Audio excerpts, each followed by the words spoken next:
Salutations, my good friends. Let me ask you something. No, I'm not joking. Now let me ask you something. Yeah, go ahead. What? There you go. Well, what do you want to do for the podcast? I don't know. I thought you had an idea. I do have an idea. Okay, go ahead, dude. Let me ask you something.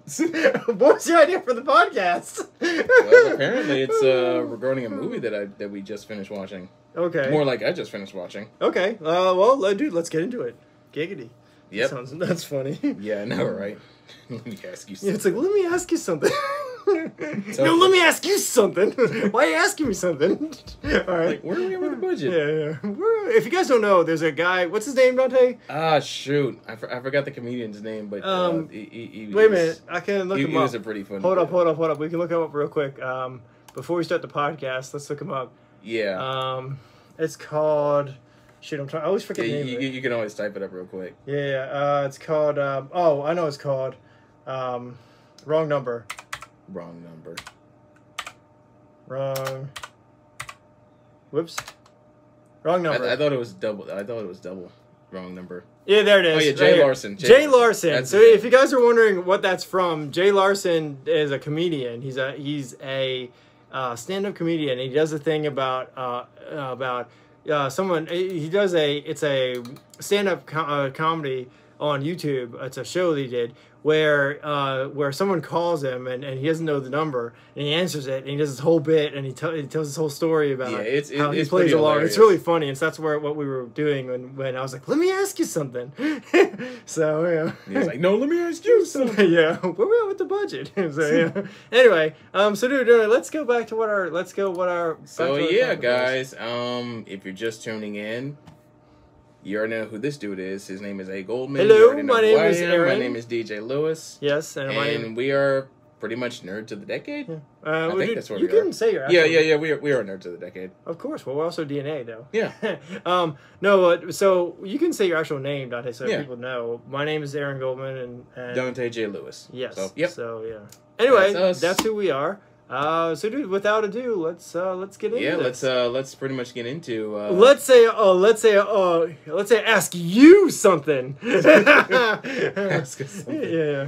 So yeah, this is pretty much number 14 of Nerds of the Decade, and actually, dude, just last night I recently just finished watching it. Evangelion 3. 3.0 plus 1.0. Yeah, it's 3.0 plus 1.0. Yeah. Thrice Upon a Time. Yeah, it's basically, was it the fourth? The fourth or fifth. I think it's like the beginning of the fifth. Yeah, I think it's like the fifth. Yeah, the beginning of the fifth impact for. And I think this one pretty much puts everything in perspective. Yeah, but it also kind of resets the story for anyone who doesn't. Oops, sorry, spoiler. We're not gonna spoil it too much. Yeah, for anyone who doesn't know this kind of story, we won't go into real detail, but this kind of impact kind of does reset the story in some way. However you felt about the last two, hopefully this will put everything. This will fix things. Yeah, if you have any. It'll fix problems. things if you have transgressions about the last two. But you know what's funny is that we also had some notes that here, and we also have something on our site actually that goes along with Evangelion that we kind of wanted to mix in. Not just that, but that's also regarding any anime series that's out there today. So, dude, if you had to talk about Evangelion, Dante, give me some, and you can use the list we have in front of us as we can use our as a reference. So, what would you give me give me some of the reasons why you find Evangelion to be a really great story to watch, and also what makes it great? Well, basically, I would probably say that upon watching it, again, if you guys haven't seen it, I'm not going to spoil too much, but this is just based on my experience. But again, I'm going to keep it light so I don't spoil it. Actually, definitely upon watching it, since technically this is actually my first Evangelion film, but I'm kind of glad it is, because it kind of did like put everything in perspective, because lately I've been hearing... Well, you didn't watch the other two before this one, did you, or no? Well, I saw clips of it, but based on the reactions from everybody else who saw the last two, they were like, let's just wait until this one comes out, because then it'll put everything in perspective. But dude, you gotta watch the first two, because like then you can give me the full. Basically for this movie, they do the full rundown. They pretty much gave me. I didn't exactly watch the entire film of those, but they basically gave me a recap. I did like the recap, though. They do give you a little bit, but that's only in the last movie. They don't go back to the beginning. They only go back to the last film. They do show you how Shinji became a pilot, which is in 2.22, but they don't really go all the way back to the beginning. I would say, dude, watch the... You can do your review for this movie, but watch the other two if I were you. Yeah, I will definitely put that in my anime to-do list. But dude, go ahead and finish what you were going to say about why this movie is good. Give our audience. But yeah, I would definitely say that basically again, I'll admit the movie itself was about almost 3 hours long, but I think rightfully so. I definitely like the graphics. Really? Jeez, I cannot get my words together.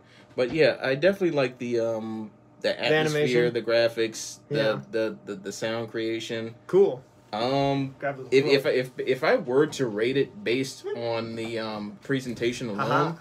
Sorry about that. If I were to rate it on the sponsored by LaCroix. Not Again, really. we're not sponsoring those guys. He just likes drinking LaCroix. And it's hot in here. Exactly. But yeah, if I were to basically grade it on the presentation alone, I would definitely give it a 9.7 out of 10. Just on presentation alone. Okay, so dude, if that's presentation, what would your other scores be? Like, so what about animation? What would you say for animation quality? Well, it's funny that you bring that out. Animation quality... Again, that's going to be in like the high 9s, like the 9.4 or 9.5-ish. Yeah. In terms of anime quality. Okay. That's fair enough, yeah.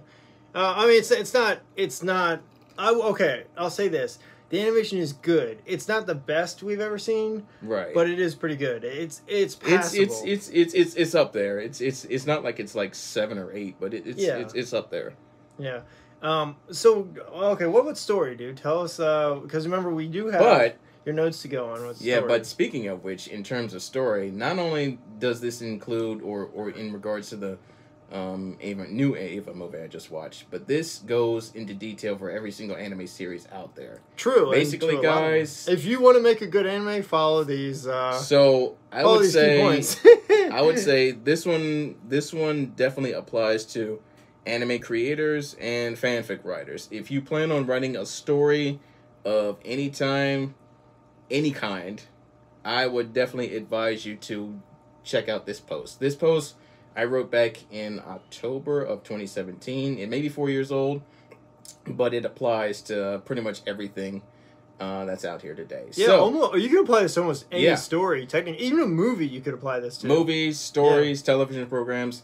So yeah, guys, these are the 4 things that can make or break an anime series. So, dude, while you're going through these, can you also kind of tell us how this also ties into the Avon movie? Right. So, dude, let's go through them. We can talk about how they tie in. All right, go ahead, dude. All right, so yeah, dude.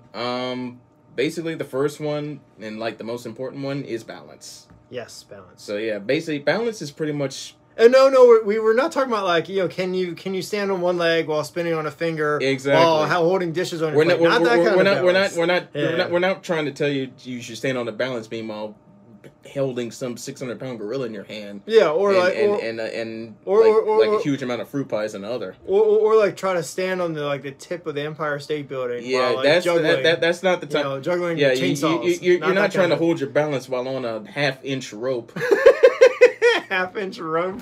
That's funny. Yeah, that's not the type of balance that we're trying to go for. Not that kind of balance. No, this one is in regards to like the overall plot, story, character development, balance. So you can think of it as yin and yang. Not necessarily good and evil, but just events in the story. Well balanced events in the story. Right.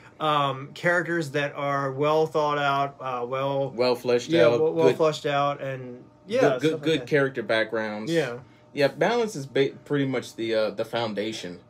It's the foundation of any story. You can't have too many bad guys or like too many villains or just too many characters in general. And there's not enough context. Yeah, you'll run into an issue with your story. You could either, one, suffer from like too many characters where you can't write enough and you can't keep the story interesting enough to satisfy your audience, or two, you could sacrifice story for characters, which is not good either, because then your audience gets bored and like, oh well, it's just gonna be another character reveal. It's like we've seen this 5 billion times already, And guys, if you haven't checked out the previous episode, we talk about this exact thing.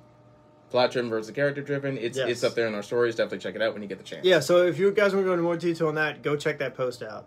Well, not just that post, but that episode. Yeah, that definitely episode check that Nerdz a episode Decade. out. Yes, we did do a Nerdz on that. Yep, so, yeah. we sure did. But yeah, okay. Let me ask you this, dude. No, let me ask you something. All right, go ahead, dude. You knew that was coming. I know. You set me up. I kind of had a feeling. You were going to go that direction. So anyway, go ahead. That's the direction that we're going to be going. Anyway, go ahead. All right, so let me not set myself up for this. All right, so in terms of balance, God, dude. I know, but these episodes get funnier and funnier. Hey, it's just natural. It's just natural to me. All right, but I would say in terms of balance, where would the balance stand on the new Ava movie that you've seen so far? Okay, so with the Evangelion movie, what's good about Evangelion with the new film is that so you kind of understand emotionally where the characters are coming from. So one of the things that caught my eye with the new movie is there's a scene in the movie where they explain what happened to Shinji's father and also why he is the way he is and what happened to Shinji. And that's kind of cool because you get a sense of, okay, there is a balance in there where, you know, the father and the son, what happened between them, right? That kind of cancels out itself, right? The father was was badly treated when he was a child, and he thought, oh, well, if Shinji lives a life of a loner and kind of emotionally broken, it would help him, right? Because that's what happened to the dad. Lost his wife, and you might remember the scene. Yeah, and that's kind of what he kind of suffered. He kind of went into misery. He kind of got depressed, and he just was down. So he thought, oh, well, if I do the same thing for Shinji should learn something from it and hopefully have a better life. Well, that wasn't the case.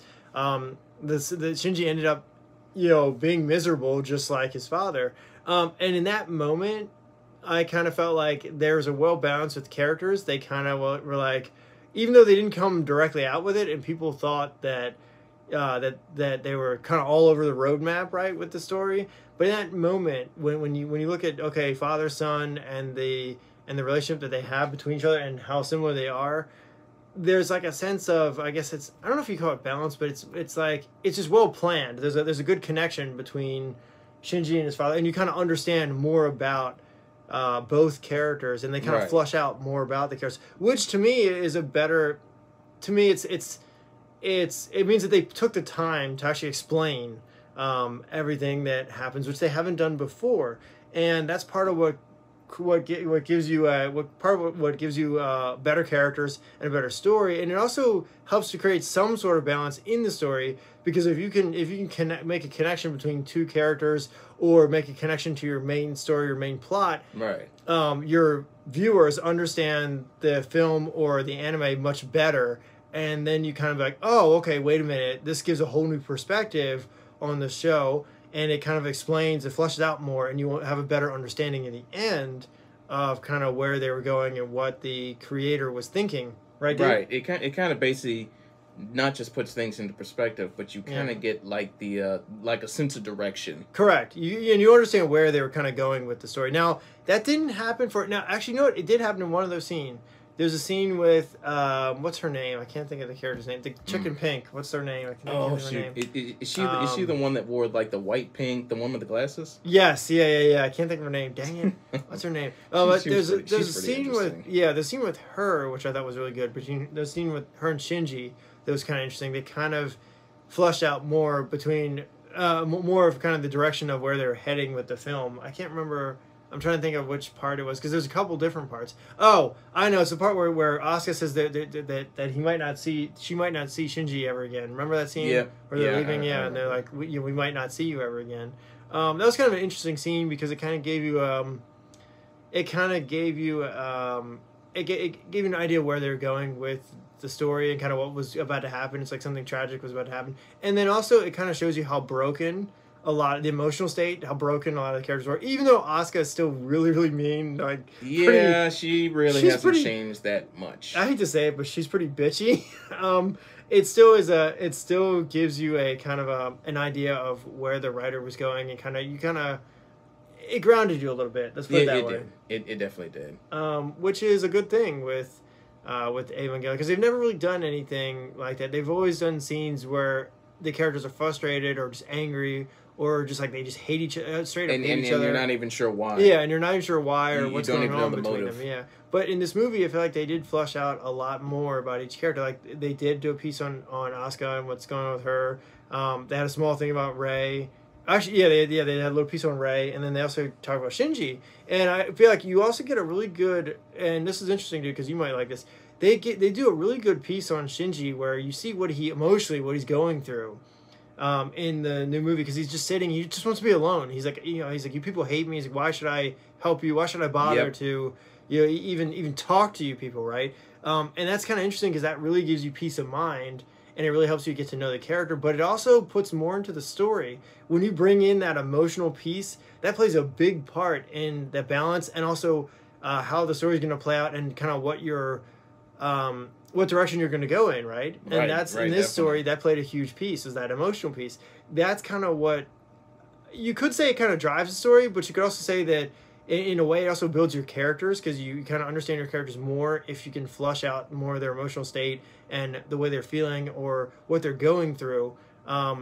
That helps a lot because you get a better understanding of not only the character, but also you can kind of helps you to understand the story if you know kind of what the plot was or what the writer was going for. So say the writer is going for a character that's unbalanced, right? So say the character's angry or upset, or maybe the character doesn't know how he feels, right? And the story takes a twist or a turn, and you're like, oh, maybe the world ends, or maybe there's a big explosion and the main character's parents are killed, right?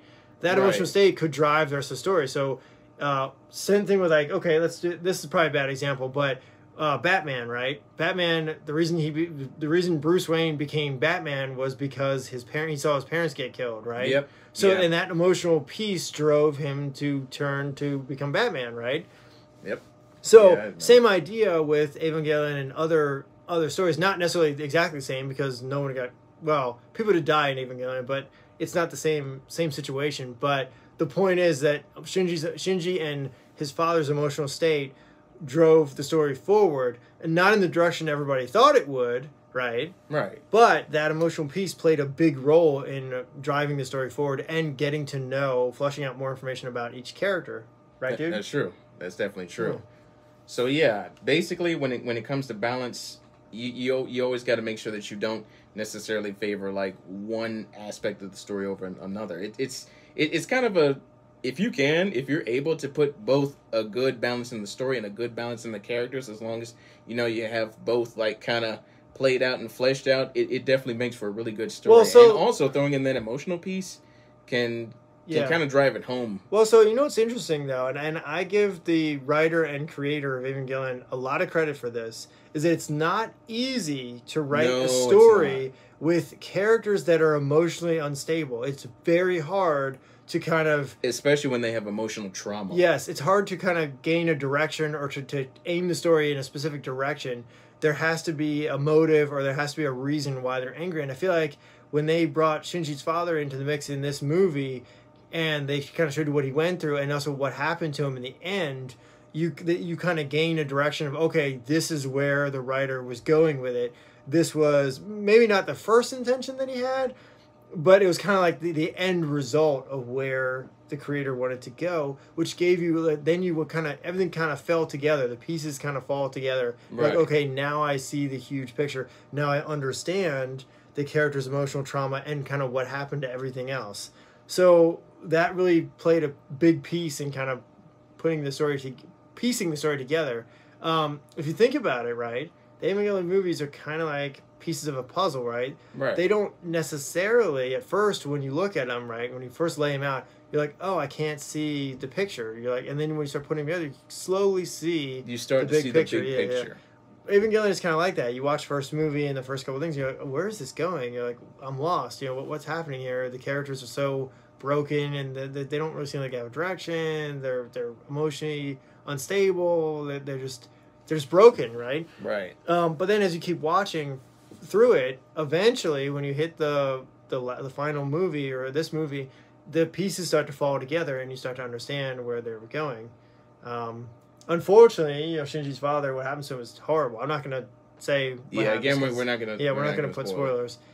Go watch the last film if you have not. And watch the other two before it, so you kind of can get a big picture idea of what we're talking about. So you can see exactly what led up to the events of the final film. Yeah, so I will give the writer and the director and the creator all credit for that, because it's hard to put together a good anime film or any movie where the main protagonist is unstable, or even more than the main protagonist. The other characters in the show are unstable. Right, definitely. So that pretty much brings us to our second category, placement. So anybody asking, or the definition, it's basically putting someone or something in a particular place, or the fact that they're being placed in a particular environment. So again, I'll probably ask you, in terms of placement, where do you think the last Evangelion movie stood in regards to this category? Dude, you mean like in terms of character placement, or just kind of story placement? Well, it can either be both, such as like the character placement, or the background, or the environment. Or... I mean, really, for the background, they're still in the same situation. They're still in a similar, not exactly the same, but in a similar situation where they're facing an end of the world kind of disaster, right? True. It's not exactly the same, because each impact has been different in the different movies and has had a different outcome. But in this one, I would say, the placement is good. The only difference is that in this one, what happens in the end is different. So instead of it being a tragic story, it's not so tragic, which I'm not going to give away. It's actually something else. It's a different end result, which ends in a different way than you might think. Placement was fine. I think it threw people for a loop, because they were thinking that the world was just going to end and that was it. But that's not the case. No, it's a little more. So really, it's a little more complex and deeper than that. That's hard to say, because with characters that are unstable, and with a story where you don't see the big picture until kind of the end of the story, right? Until the end game, it's hard to really say placement, because the characters are usually in the same kind of or similar kind of situation throughout that movie, and they're still very broken, right? And you don't really see the full result of what happens until the last portion. Exactly. So, but again, I'm trying not to spoil this too much, but there is one scene 30 minutes before the end that I actually saw the conversation between Shinji and his father. Yes. And his father was basically kind of explaining why he's again, why he did the things he did, why he wanted to be alone. Yeah. Why he decided to take on knowledge instead of just why he decided to be antisocial. He was a terrible people person. He sought out knowledge over friends and his over social people. skills sucked. 1,000 times sucked. And so that's what he passed on to Shinji, which is and terrible. I thought I was antisocial in high school. Yeah, me too. I thought it was that dude's something else. Yeah, hey, look, it happens. It happens to all of us, At some point in time, we all probably were that one kid in the corner, just drawing stuff. Yeah, every nerd has gone through that. So, but eventually, you kind of grow and you kind of learn. You get to learn more about yourself. Yeah. But all right. So that pretty much brings us to timing. Now, of course, everyone say that timing is any and everything, and unfortunately, with a lot of this actually goes for a lot of ecchi and rom-com. Yeah. Sometimes the timing's good, and other times they kind of misfire. Yeah. So I would say in terms of timing, it would be the audience's reactions to a certain word or phrase, or slapstick comedy.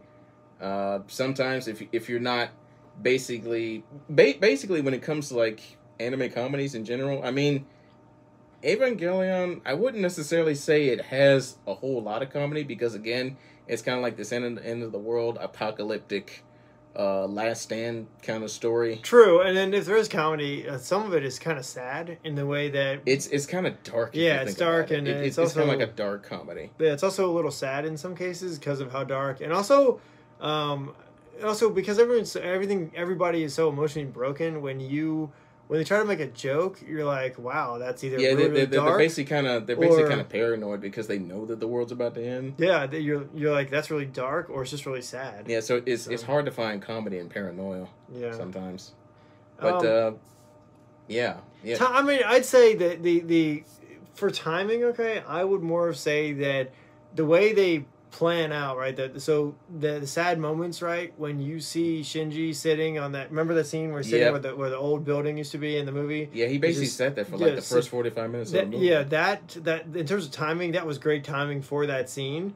Because it says something about the character, and it brings out kind of the how broken he is, and how kind of the mood that he's in, and the way he's feeling. It really brings out what's happening to the character emotionally, right? Same thing for the scene with Shinji's father, where he's talking about what happened to him. All those things that they showed in the film there are all great pieces to explain the character's emotional state, and timed very well for that particular scene. They're all timed in there pretty well, and it really brings out the character's emotional state and explains a lot.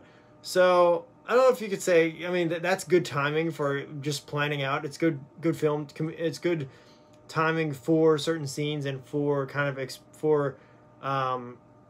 for that particular scene. Like, so when you hit, what I mean by that is, like, if you have a sad moment or a sad moment in a movie, and you time the crying, or you time or even confrontation. Yeah, you time the confrontation just right. It will bring out that scene more, or it'll enhance that moment. It'll enhance that emotional aspect. And so that's what I mean by timing. I mean, there really isn't much comedy, I would think. No, not with a series like not with a series like Evangelion that I can really think of. So, you know, the only thing I can think of is just the sad scenes. You're timing them just right to where they hit at a point where you're like, wow, that really got to me, you know? Oh yeah, definitely. I mean, I'll admit, dude, there was actually one point where I did kind of shed a tear just a little, like near the end where Shinji was having that conversation with his dad. Yeah, I think the sad part to me was the part with Rei, where she was telling him, she's like, I'm not the same Rei that you saved, you know, the last time. That was kind of sad. Oh, no kidding. Yeah, so.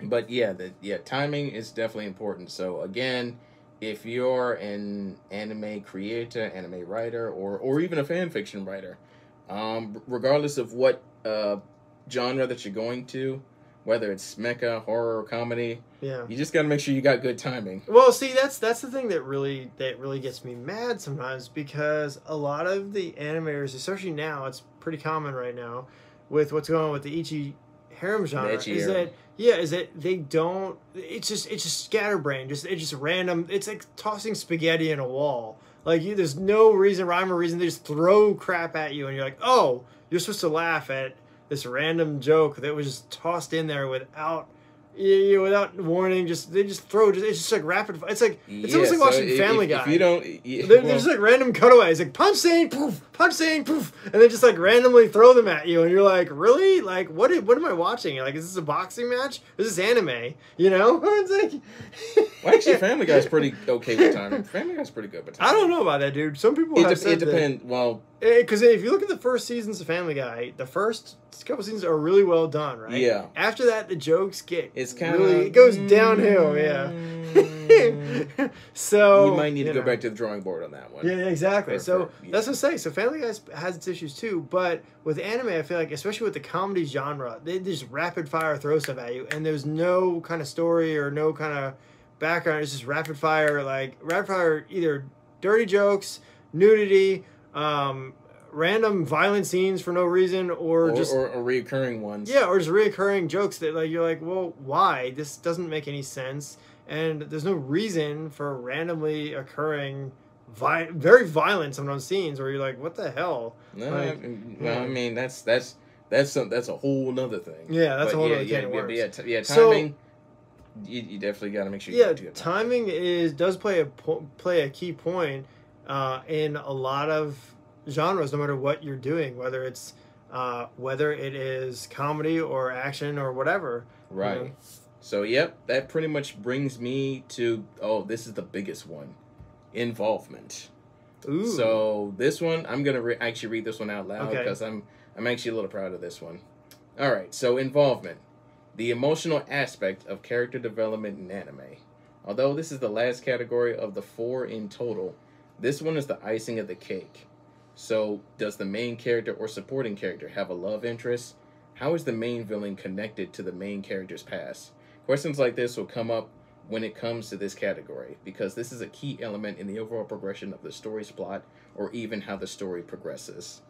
So, dude, I would definitely ask you, since we've been talking about it pretty much this whole episode, Evangelion's, the new movie's involvement. So, where do you think the movie stands on its involvement? You mean in terms of plot and stuff like that? In terms of the emotional piece, the psychological piece. Yeah. I mean, dude, the emotional piece and psychological piece are pretty much they play a big factor in Evangelion because, like I say, with characters that are unbalanced, it's very hard to write a good story around them. So what the directors and the writers do for Evangelion is that because the character's so broken, they took kind of an aggressive and kind of a different standpoint as to how they went about writing the story, and kind of made that emotional piece play a big role in where the story heads and what happens in the story, which is not a bad thing because they still flushed the characters out in the end. They still told you about what happened to Shinji and his father. They just saved the best for last. And then also the timing thing was interesting because in the story, with how involved you get into that story, right? How deep audiences got into it, right, and how many people got into it. The timing also plays a factor because when you're talking about involvement, you have to make sure that when you're planning when you're writing a story and you're planning out each part of it, you have to if you're gonna say you're gonna. And this is the case in Evangelion. Say you're going to have an end of the world story. You're going to have horrible things happen, right? But then maybe you decide to change your direction at the very end. Or you decide to change direction somewhere in the story. You have to make sure that each piece that you wrote out, right, fits into that end goal. And also that you time that switch or that kind of curveball you're going to throw your audience at the right moment. Otherwise, it could either throw the story off, or you could just end up where it doesn't make any sense. And I feel like it just become confusing. Yeah, I feel like they kind of did this in Evangelion at one point. They were going to go in one direction, but then they switched it and decided to go a different route. Now, the reason I say that is because look at how much space, how much time it took to release this film. Right. You know what I mean? But they still timed it pretty good because the end of the movie, you won't be disappointed. The end of the movie, they timed it and they made it work. They adjusted things to make this new movie fit together pretty well and piece together pretty well with the last film. So I'd say, yeah, involvement in the story, you really get sucked in, and they timed a lot of the elements in the story pretty good to where you can't tell that maybe they changed a couple things or changed directions, or maybe they had to change a heart during when they were making this film. Right, definitely. So what about you, dude? I would definitely say, again, with the emotional, psychological, mental aspect, you pretty much definitely hit it like right on the head, dude. Yeah. But I would definitely say with the final movie, that psychological piece though is a big part of your involvement too, because if you can get hooked on that emotional piece and feeling. Kind of get it. You can kind of if that can pull viewers in just on that alone, that's a big piece of your involvement right there. Right.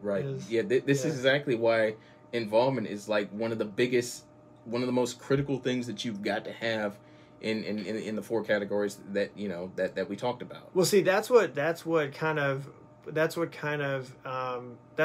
makes me angry with other genres is that when you see anime that's coming out now. A lot of shows, and not everything, but there are a lot of them where there's nothing to pull you in. There's no emotional piece. There's no reason to keep watching. If it's an action adventure drama, you need that emotional. Of course, I'd say with any story, even if you're doing a love story, you need the emotional piece. There has to be some sort of emotional piece in there. Yeah, there's got to be something to pull you in. There's something to hook you to keep you watching. I've watched anime where I can tell you this truthfully, right? I've watched anime where I'll start a show and I'll be like, there's like literally no reason for me to keep. I'll watch the first episode. I'm done. You'll immediately drop it after the first. Or there's just no reason to keep watching. You're like, well, this is not. There's nothing. What's keeping me here? Why am I watching this? It's just a bunch of goofiness. Like I could watch the first one and say, oh, okay, I'm done. Yep. And like literally, there's been shows like that. There's one. I can't remember the name of it, but there's one about magic, right? About a guy or a magician, right? And literally, after the first episode, I'm like, wow, like there's no reason to keep watching. I'm not sure about this one. There's nothing hooking me. I'm like, there's no reason like to continue watching it. It was like one episode, and you're like, okay, I'm done. Yeah, just one and done. Yeah, it was. Yeah, and you're definitely not the only one. Yeah. I think as you get older, there's a lot more that you look for and kind of want from anime, especially like we just talked about, like the character development, character involvement, the mental, emotional, psychological piece. Yeah. If that can get you on either the first episode of an anime title or even the movie. Yeah. For that matter. Then, Well, see, that's why Evangelion is so great, and that's what makes it so great. Is right. That they really hook you with that emotional piece. But also, they tie in that end of the world story to the emotional piece very well. They blended it together very well. So the end of the world story ties in well with the emotionally broken characters. So when you look at the scenario that they're facing and kind of what's going on in the story, you're like, oh, okay, well, this kind of fits the character's emotional state now. You kind of get where they're coming from, pretty much. And, it kind of, I would probably say that no matter how bad the ending for like the previous two might have been, this one kind of pretty much wraps it up. It kind of wraps it up, explains some stuff that kind of got left out of the previous ones. So yeah, I would definitely say the character involvement in this one, it's pretty good. It's. I mean, if you think about it, right, every character in this movie, in the Avon movie, in the newer one, right, plays some role in the ending. Whether they die or whether they live or if they come back again or whatever the case, whatever happens to them, right? They still play a role in some way in the ending, and also they also play a role in everyone's emotional state in the end too, because it all wraps up in a way that you probably won't expect. So yeah, right, definitely. So I would probably say let's go back and review to any creators or fanfic writers out there. These are the 4 things that you must have whenever you're getting ready to create a show or series. Japan, if anyone from Japan is watching anyone now, in Japan, if you are take some notes. Yes, if you write anime or you make anime or you're working on an anime currently, take some notes. Yeah, these are good things you may want to include in stories, and it's a good way to kind of hook your audience more, especially if you're looking to appeal to maybe myself or Dante or people that are older who've watched anime for a long time who are looking for kind of a little more to their stories. Because I've heard that there are a couple of anime studios that are actually working on improving these 4 things that we're just talking about. Yeah. For example, PA Works is actually working on improving these 4 things and even asking audience members like ourselves, what kind of aspects what kind of physical, emotional, or psychological aspects would you like to see from some of the anime that we produce? Yeah. Now, a good thing I will something good I will say is that another show really does good involvement, Dante. Yeah. 7 Deadly Sins. Oh yeah. And in a different way, because yes, you have emotional pieces in there, but 7 Deadly Sins does a really good job of flushing out and getting to know the characters in the show, and that is a really good thing to do, because if you feel like you know a character and you can get to know a character well, that can hook you. You can get into a show by either connecting with the main character, right, like Naruto, associating with the main character, or maybe you feel like you know the main character well enough that you can be like, hey, look, I'm kind of into this because like the main character's cool, he's funny. Maybe he's like really strong or something, right? And there's something you relate to, right? Maybe his personality, maybe he's a loner, right? You know what I mean? So, and that's a good way to hook people. Also, if you can write a good adventure story along with fleshing out good characters, and also not and also not kind of put too many characters in there. That's a good thing too, because you can really build on your characters, build on your story. And in Seven Deadly Sins case, the characters and the plot kind of go hand in hand. The characters can either be a plot device or or the plot themselves, depending on how the writer goes about writing the story. That's a big thing with that's a huge point with balance. It has to partially balance.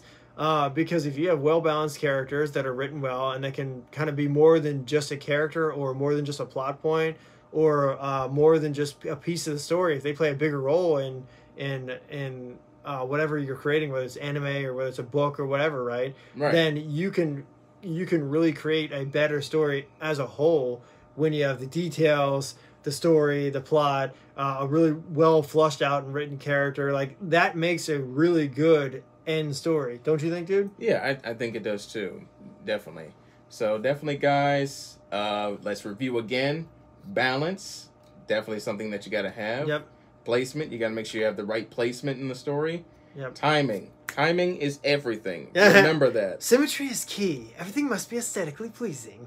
And finally, number 4, involvement. What kind of emotional or psychological aspect do you have to the story? Correct. If you can do these things 100% or even 110%, I guarantee you will have a blockbuster series. You will help viewers like him. The other thing also is that if you can do it well and tie it together and make interesting and kind of not only interesting but very fleshed out characters and something fun to watch, but also that is well put together, you can have a hit on your hands. Yeah, definitely. So, and Japan's done it many times before. Yeah, they can do it again. Yeah, if you look, there are a lot of good, well put together stories out there that really that do very, very well, and it's not impossible. No, it's not. It can be done. In fact, I would even go as far to say that Japan, if you can find a way to do it, you might be able to take a current good show and do a spin-off, or maybe a slightly tweaked version of a story that's different in some way, right? So say maybe, I don't know, take a bounty hunter story like Cowboy Bebop, and maybe make a whole new show that's about a bounty hunter, but just very different, right? Right. Or One Piece, take a slightly altered approach to a similar One Piece story, but just very, very different and very well put together. Maybe not so many characters and not so many episodes. True. But maybe like a shorter, interesting part that is different from what we've seen. Okay, good example, right? Here's a good example, right? You know Crunchyroll and Adult Swim, Dante? Yep. How they're doing more original content, right? Yep. That is a great way to hook people, because Phantom Pirate Princess is very well put together. I like the characters. It's pretty well. The story is pretty nice. Seems like they're fleshing more characters out now as the story goes on. You learn more about different characters, and it's getting fleshed out more. And the story seems different from something that you might have seen before, other things you've seen before, right? Right. There's another one coming out. I can't think of the name of it, but there's another one I just saw an ad for on Instagram coming out by Crunchyroll and Adult Swim, which looks pretty cool. So once if I can look it up, I'll mention it. We'll definitely fill you guys but in. Yeah. So that looks pretty cool. That's different from what you've seen before, you know? Yeah, definitely. So on that note, I would probably say, do you have any final thoughts?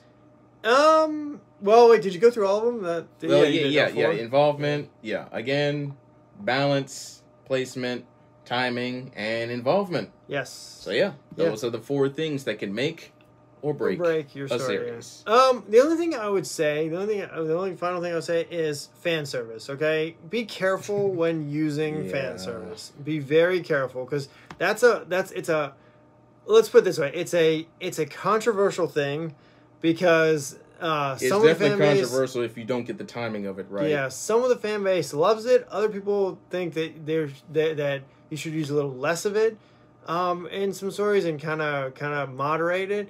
I have no problem with fan service as long as it is used correctly, and it's kind of not. I wouldn't say. It can't be your main plot and your main story. It can't be the whole thing. It can't be the driving force of the story, because it just doesn't work very well when you do a drive. It's very hard to put together a story where your main your driving force is nudity or underwear or something goofy like that. It's very hard. Unless it's a parody. Yeah, I mean, parodies you can... parodies are kind of like wild cards. Well, you never really know what you can do with those. Sometimes you can get away with it, but the problem again goes, and I'll give you an example, Cat Planet Cuties, right? Yeah. It's a parody, but it doesn't go anywhere. In other words, there isn't an end game to the story. It doesn't really... It just ends on a cliffhanger. It's like, oh, space, mystery, and that's it. You know, the ship flies off in space. You're like, oh, okay, aliens are gone. Yeah. Well, so, and that's the thing. You have to really, there has to really be a good story. So, take High School DxD, for example, right? Right. The reason High School DxD works is because there's a really interesting action-based story behind the fan service. Yes, there is fan service in there, but it's not front and center. And a lot of times, if it is connected to the action story that's going on, or because of the action story that's happening in the background. So if you think about it, there's really two layers to High School DxD. There's the fan service layer, which is thrown in at certain points of the main story. It's tossed into certain areas in the main story. Right. And then there's the main story, which is kind of the main driving force behind everything.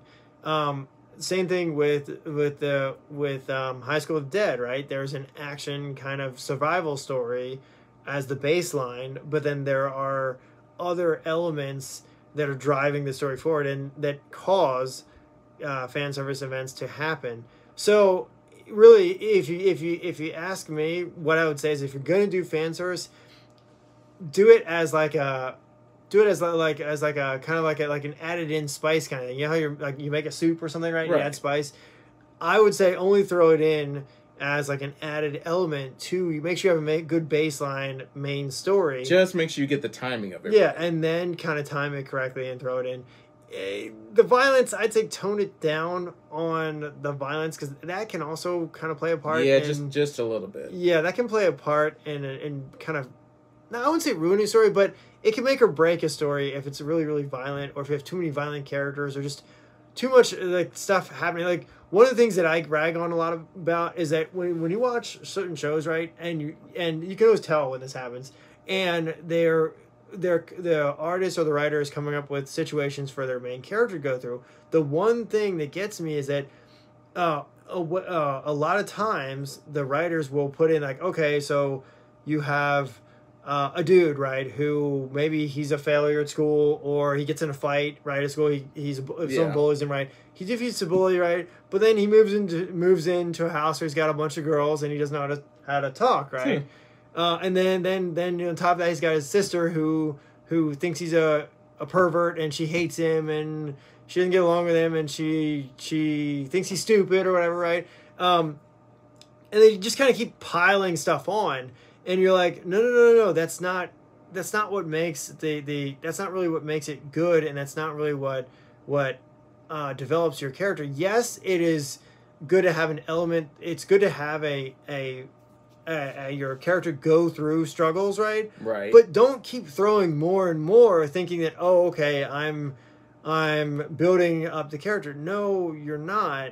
You're just kind of throwing unnecessary elements into the story, where if you already have a good one, right, stay with it. Don't go throwing any more, because you could either get the story off track, which happens a lot of times, where that's true. They throw too many elements in, and then you have no clue where the story is going, or there's too many things, and you can't really write the story in a way where anything makes sense. Because say you're like, okay, first your character is riding on a motorbike, then a girl knocks him off the motorbike, then he falls down a hill, then he falls into a tent, then he gets drowned in a swamp, and you just keep adding stuff in. You're like, whoa, what's happening? Like, I lost my story. Where's this going? It's just him just constantly just dying every 5 minutes, and you're like, what happened? You know, where's the plot? Where's my? You're not really sure where they're going. Yeah, you don't. There's no direction. They don't have a direction in where they're going, and also it's hard to plan an ending when you have so many things just kind of tossed at you at once. You know what I mean? My suggestion would be, if you come up with, or if you're able to come up with a good plot, like, so okay, this is a good one, right? This is one that a lot of writers do in anime. They do that socially awkward, right? that's a great one to do, but make sure you don't throw too many speed bumps in that, because then you kind of lose your sense of direction, and also you kind of lose your main point of what you're trying to get across. So in some shows, right, when they do the socially awkward, they are trying to normally they're trying to drive the point home that, look, even though you are not great at speaking to people, there's always a way that you can there's always a way to get around it. There's a way that you can find something in common with someone and find a way to talk to someone. A good anime that does this is How Not to Summon a Demon Lord, right? Right. The reason I say that's a good way to go about it is because they use that socially awkward piece in there, and they do throw problems at the character, a couple of them, but they have a good way of doing it where they're able to explain, and also they're able to tie it all together in a way where it works, right? Him jumping into a game and being sucked into a game character and being a demon lord kind of helps him, because normally he would never be able to talk to people, right? But since he's playing this demon lord character, he's kind of putting on a facade, which is helping him at the same time to be more social, to be able to talk to people. And he's got something in common with a lot of the characters. Right. So it's a common goal. He's finding things in common to talk about. So that's a good way to tie in multiple situations, things that happen to your character, but make it make sense and to make it work with the story. Some shows, they just throw multiple scenes and things at their character, but none of it really makes any sense. It doesn't really, in the end, the character's not any better he's not really any better. He doesn't get anything out of it. He just goes through a lot of hardships, and you're like, why? This was pointless. What is he getting out of it? He's just stumbling around like he's some kind of toy, right? Yeah. And there's way too many anime where, like, okay, good example, right? Love Ruined, right? The Love Ruined... To Love Ruined. To Love Ruined, right? The main character is supposed to be, Rito, right? He's supposed to be the main character. Now, when you look at the first series, right, there's nothing really gained, nothing ventured, nothing gained, right? Yeah, he learns she's an alien, and yeah, he learns that she came to Earth, right? But what does he get out of it? Nothing. He doesn't learn anything. There's nothing learned, nothing ventured, nothing gained. The story kind of ends. You're like, oh, okay, it ended. So, and I'm not sure if that's the same way through the whole show, but it's not a good way to write a story, to just go through and have your just randomness go on, because you end up with kind of just nothing. There's not much. Your character doesn't have much background, and then there's no really end to the story. It's just a bunch of kind of tossed together pieces that kind of are all dead ends. It's like walking through a hallway where all the doors have been kind of sealed shut, right? You can't go in and out, and you can't figure out where they go. They're all just kind of dead ends, right? So if you write a story where you're putting a character through multiple situations or multiple things, right, and then every single one of them is a dead end, well, what are you doing? He's supposed to be your main character. You're supposed to have a goal or an end kind of. There's supposed to be like like something he's getting out of it in the end, or he's becoming a better person, or maybe he's learning how to talk to people or something like that, right? There's an end goal for him, right? Right. But with a lot of shows, you don't get that. The characters don't learn anything. It's just nothingness at the end. They're like, oh, well, they went through all this for what?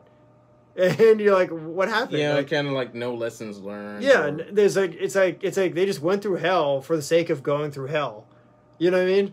Right.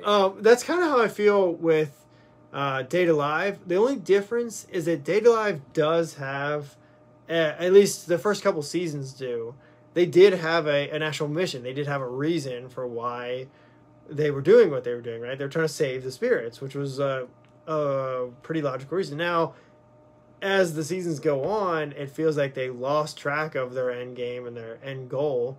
And that show suffers from having way too many characters in it, and also not doing enough with the main character.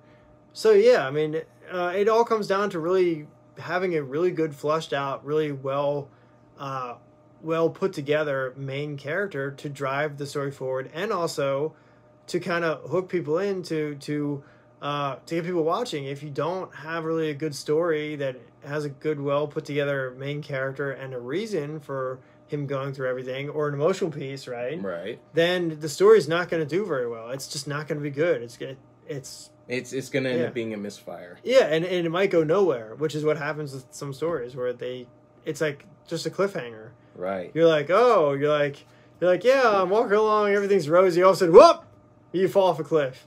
Yeah, and like, much. That's it. What's that movie, dude? There's a movie that's like that where it's what is it called? That's not Final. Is it Final Destination? I can't remember. He just goes off a cliff. No. There's a movie where it just cuts out halfway through. The screen just goes black halfway through. I'm not Yeah, I can't think of the movie, but there's a film. Really there's a movie out where you're watching a movie, you're watching the film, right, and then all of a sudden, in the middle of the movie, just black screen, this movie ends right there, right? And so that's kind of what happens when you don't have a direction or a plot or kind of a well flushed out, well planned main character. You could have elements to your story, and you could have other characters to your story that are maybe put together, but if your main protagonist doesn't really have a direction or a plot, or he's not well put together, then your story could just end up going nowhere. It could just be a mix of just jumbled up things that are just kind of stuck together in a rush. You're not even sure what the direction you're heading. Yeah, and that's kind of how I feel about a lot of the stuff now. To Love Ruined, I believe, if I'm correct, I think the manga, if I remember correctly, there is some direction they go in. I don't remember where the manga goes, but there is they do explain something, I think, further into the manga, I believe. No, they do. I don't know where it's going. Like I said, that one is just a weird show where to me, if you ask me, they just take Rito out. Just like not completely just wipe him out. Like, don't have him in there because he's just not. Well, okay, let's put it this way. He doesn't feel like a necessary element to the show. Do you know what I'm saying, dude? Like you could do the entire show with just the sexy, crazy, ridiculous. Just the girls alone. Yeah, girls alone, right? Because the way they get into crazy experiments and everything else like that, right? You don't even need a dude in that show. Like, you could just have the women stripped naked the whole dang time and run around with crazy rocket launchers and everything else, right? And people would still watch it. People would still fly off the shelves. I guarantee you, right? I mean, if people are willing to watch bonkers off the wall show that just kind of anything could happen, right? Then I guarantee you that there are fan bases that buy it. And so I don't know. Maybe I'm just not one of those people who's willing to watch something that or maybe you've just grown out of it. I think you've just grown out of it. Yeah, it could be. But yeah, I would much rather have a story that is more. There's a direction and there's a plan for each character. It's well fleshed out. What about you, dude? What's your opinion? You got any thoughts? I mean, honestly, all I can say is that if you're able to hook me by the first, second, or third episode, or even like the first half an hour in the movie, then I'm good. I say it has to be at least the first 2 episodes. At the most 3. If you're able to hook someone in 3 episodes, you're usually pretty good. But that's usually like the track record for your average anime fan. Normally I like to try to get hooked on the first episode. If I can't get hooked on the first episode, forget it. I probably won't watch it. Yeah, he'll pretty much drop it. And then also, depending on the character personalities, that's another thing too. Like, not everybody, right, is gonna like every character personality that's in each show. So if you purposely, right, try to make let's this is a hypothetical, not realistic situation, right? Actually, no, there was an anime I think they did this. I don't know if maybe not. No, I could be wrong about that actually. But probably. Hypothetically, right? If you took a character, and this is just I'm